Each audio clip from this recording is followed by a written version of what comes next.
morning, homesteaders. We made it through January. Yay! So the January challenge was interesting and fun, and now we're ready to start the February one. So here we go.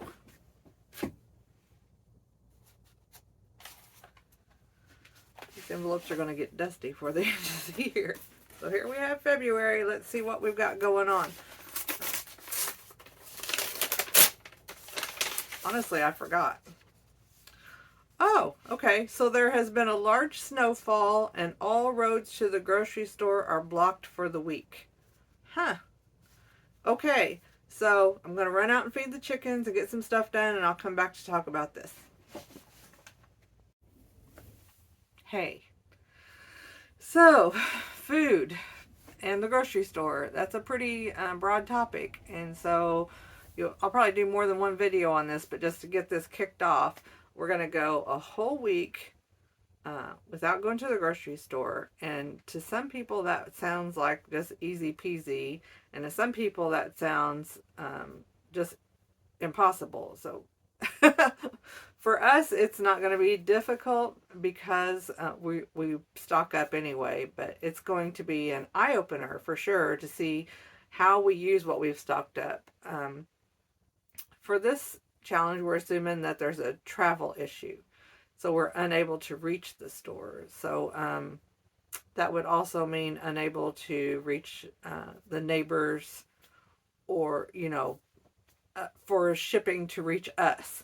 So what we're going to rely on is totally what we have in the house. Your situation may vary, but are you prepared if your roads are closed for a week and you can't get to the grocery store? Our personal situation, our house sits right on a state highway. So snowplows do go by, but we're rural, so we're not high on the priority list, and they're stretched pretty thin. So, and there's been several times when the weather situation has continued even after they've plowed. So it's an ongoing thing, and even when they are out here and get the roads cleared, I have to leave the state highway and go onto a county road to get to a grocery store or a town road. So it's not guaranteed that just because the road outside my driveway is safe that it's okay to drive all the way to a store.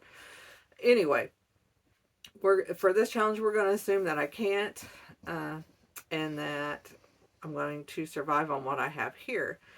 And that's it's not going to be difficult for me, but it's still important, and I need to practice it.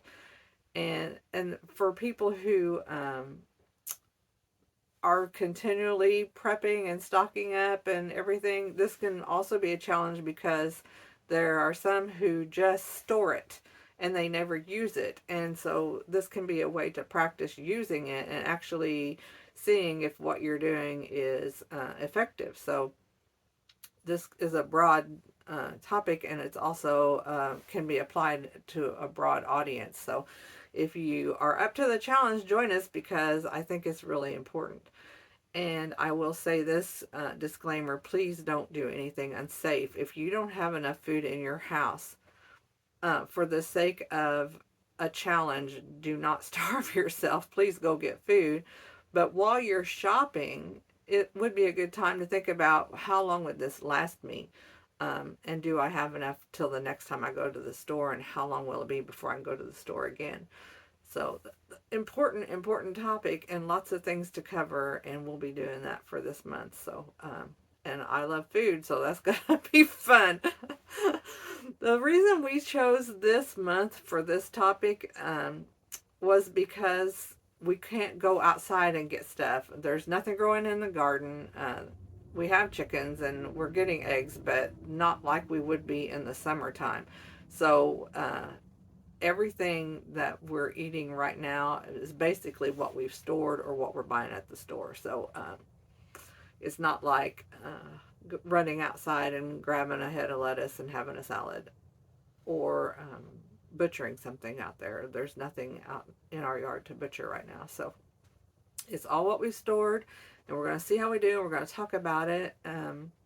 I will say, I've been asked before why I stock up, and I don't consider myself a end of the world prepper, but I do stock up, and if you've read the blog, you'll see some of the reasons why I do that. But for the sake of the video, I'll tell you this: it saves me money, because when I find something on sale, I can buy enough of it. Uh, so when the price goes up, I'm using something that I bought cheaper, and there's convenience. I don't live in town, and it's not convenient for me to run to the store every other day to get something. It's costly there too because of the gas, but and time. So convenience is a big factor in stocking up. And the main reason I think that we keep prepared with food is because we like to be spontaneous. I've talked in the past about my husband's job on the road, and one of the things that affects us is his schedule. It's never set in stone. In fact, this week he was supposed to be going to Florida, flying from St. Louis, and not be home, but that job got put on hold, and so he will probably be home in the middle of the week. There's also a snowstorm coming in, so I don't know how that's going to work out, but we like to be able to take off and go, and it helps if we're prepared so that we can, because there was no notice. So we like to be spontaneous. We like to road trip, and so we keep things prepared for when that happens, when we can do that. Let's see, what else was I going to talk about? How I stock up. So we use a rotation method. I don't buy anything that we're not going to eat. I don't long-term store rice and beans and pasta that we're not going to eat, that's going to sit in a container for hundreds of years and until the world falls apart. We rotate what we buy. So that leads me to the giveaway. So for our giveaway this month, we're doing a I don't know if the light's shining on this. It's a 30 MRE package of Mylar bags that you can use to store food in. And these bring to mind the long-term prepping thing, but we use them for our road trips and for backpacking. They're really great because they're boilable. So you can put dehydrated food in there and then put water in it and boil it and rehydrate it. So these are what these are for. And they also come with the oxygen absorber. So this, and then also included with it will be this book, this cookbook. It's called the Essential Pantry Cookbook. And it tells you about ways to store things in your pantry that you will use and how to use them if for some reason you can't get to the store. So if you're just relying on your pantry, this will help you figure out how to make meals, because if you're like most of our generation, you've learned to rely on prepackaged processed food. And so when you're hit with just using the essential ingredients, this helps you figure out how to do it. So there you go. This will be the February challenge giveaway. And in order to be entered, all you need to do is leave a comment on this video. And in 7 days, which will be February 8th, because I want to give the full 7 days. So on February 8th, I will pick a random comment from this video, and that will be our winner. And so get entered for that.